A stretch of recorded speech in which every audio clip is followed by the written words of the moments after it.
the G League contracts are at blank the NCAA.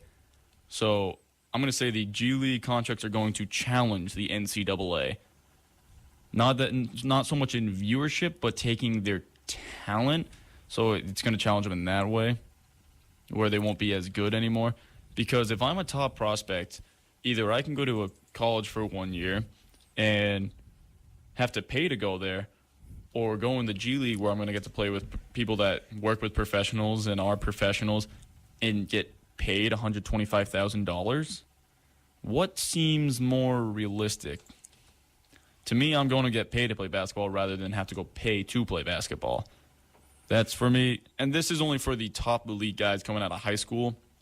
They're not giving these contracts out to everyone. G League still, not every team has a team. Like, not every professional team has a G League team. Excuse me. So that's why it's only going to take the top prospects, but you'd only want to take the top prospects. I'm not exactly sure how drafting-wise that would go, because usually a player on a team just goes up. So I'm going to guess guys coming out of high school can't be drafted. They'll play in the G League for 1 year, and then they'll go get into the draft next year. That's just my guess. So even that'll help out professional teams so they can help work on their game and see what they can do, see if they fit into their system. And maybe that gives them even more incentive to try to trade up and get these guys. Yeah, I'm just looking on ESPN.com, trying to see if I can find some kind of criteria for who's allowed to do this. The only thing I'm seeing on this is that you need to be an elite, soon-to-be high school graduate or a recent high school graduate. So I don't know exactly what elite means. I think it's like the R.T. Barrett, the well, Zion yeah, I know Williams. that, but there has to be some kind of what's the cutoff to say, oh yeah, you're not elite enough? It's like, so say they let in the top 25 guys. Well, or what? How is he 25 and he's 26? You know what I mean? I see. So there's no parameters. They need to clear that up it. a little bit. But my word for it is I think it's humbling for the NCAA. Okay. I think that the NCAA is a sham. Personally, I think the NCAA is garbage. I think they make so much money off these, and these kids make nothing. Nothing. They can't they get a free education. Yeah, but you want to compare the cost of an education at most of these schools, which are all like public state schools, like most of the big ones, like Ohio State. State is a state public school. Michigan State. Texas. Also, the thing for me with the guys going in for 1 year, they're not there for an education. They're taking all the intro classes. They're there to play ball. No, you take a guy. You take a guy like what's his name? Who's the guy for the Hawks? Trey Young. Trey Young came in, played 1 year for Oklahoma. His year at Oklahoma probably cost about what? 15, 20 grand, something like that. Just generally, like how much give me an actual number, but that probably cost the school like 15 to 20 grand to send him there. Do you know how much money he probably made for that school? Millions, just for people to see him play because he's being compared to Steph Curry. Millions of dollars. You take that for any of these other guys that are playing for teams that big programs, they might not even be the biggest guy, but any guy that comes in and has like 2 or 3 good plays for like the Jayhawks, Kansas. By the way, it cost $27,000, and that's from 2015-2016 academic year, so that's definitely gone up. It's probably up to $30,000 now. Okay, either way, $30,000 compared to what he's bringing in for that school. The amount, like these big name guys, not only do you have fans selling out all of the basketball games, football games, baseball games. You also have alumni pouring in money, grants coming in. TV rights, sponsorship deals with Nike. The brand itself they're selling.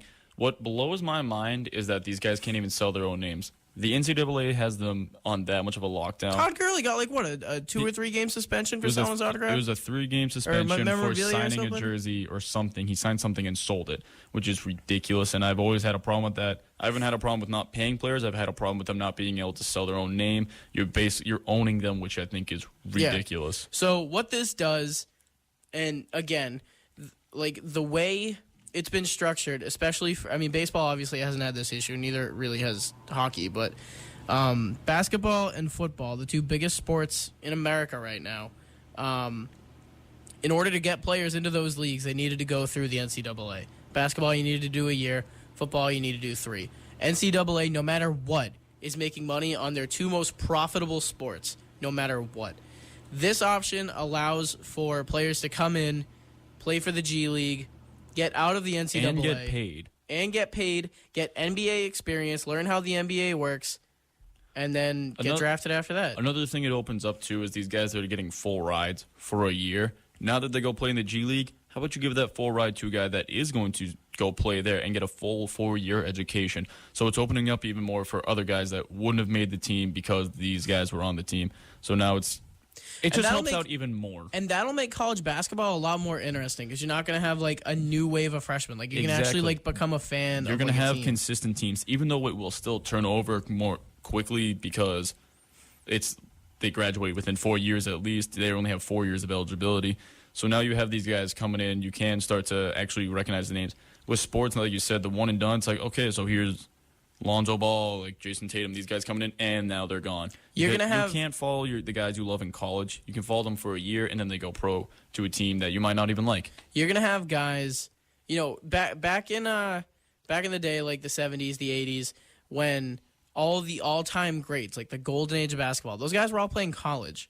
You had Michael Jordan at UNC for 3 years. You had Clyde Drexler playing. You had Sampson playing. You had Elijah Wan playing. You had all these guys, Patrick Ewing, Larry Bird, Magic Johnson. Yeah, you had guys legends competing at high level in college because they were there for more than the 1 year. It makes it so much more competitive once again because they're there more. They buy into their system that they have, and they just develop even more of a chemistry than being there for 1 year with these guys. Yeah, that's actually why a lot of coaches didn't even take the one and dones at first because how could they build a team with people that are coming in and out? Yeah. I think going the college route is still beneficial for some people that want to get their education or they want the exposure because you're probably going to get more national exposure playing for a high-ranking college team. Like you're going to get way more notoriety and way more boom behind you by playing for, UNC or Duke or Oklahoma than you are going to play for like the Maine Red Claws. I was going to say, unless the G League starts getting as much television rights as the NCAA, which they won't, and if it does happen, it won't happen for possibly decades. It won't happen for a long time.